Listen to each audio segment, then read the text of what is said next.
ایسی باتیں جو روح میں اتر جائیں۔ اگر آپ کو ہماری یہ ویڈیو اچھی لگے، ویڈیو کو لائک اور اپنے دوستوں کے ساتھ بھی ضرور شیئر کریں۔ میں اس دنیا سے مایوس ہو سکتا ہوں، لیکن اپنے رب کی رحمت سے نہیں۔ یا اللہ، آزمائش کے قابل نہیں ہیں ہم، بس اپنی رحمتوں سے نواز دے۔ امید رب سے رکھو، امید رب سے رکھو، سب سے نہیں۔ اے لوگو، سچے لوگوں کا راستہ اختیار کر لو۔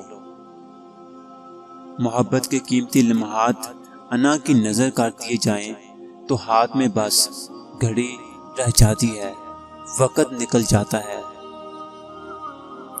اپنا رابطہ اپنے اللہ کے ساتھ مضبوط رکھو۔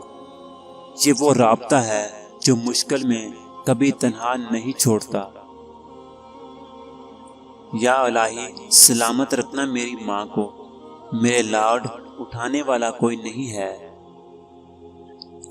اللہ کی بارگاہ میں توبہ کرو، تمہارے آگے کے لیے نصیحت ہو جائے۔ حضرت علی رضی اللہ تعالیٰ عنہ نے فرمایا، کسی چیز سے بالکل نا امید ہو جانا اس کی طلب میں ذلت اٹھانے سے کہیں بہتر ہے۔ لوگوں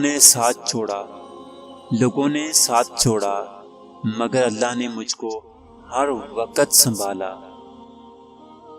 ایک آواز اللہ اکبر، لاکھوں سر سجدے میں جھک جاتے ہیں، اسے کہتے ہیں محبت۔ قرآن پاک اور نماز میں ہر پریشانی کا حل موجود ہے۔ نماز دل کا سکون ہے، نماز دل کا سکون ہے۔ اللہ رب العزت کی وہ ذات ہے جو کبھی دھوکہ نہیں دیتی۔ یا الہی، وہ مدینہ کیسی بستی ہے جہاں پر رات دن مولا تیری رحمت برستی ہے۔ یا رب، جب میں مایوس ہو جاؤں تو میری مدد فرما، کیونکہ میری زندگی کے بارے میں تیرے فیصلے میری خواہشوں سے بہتر ہیں۔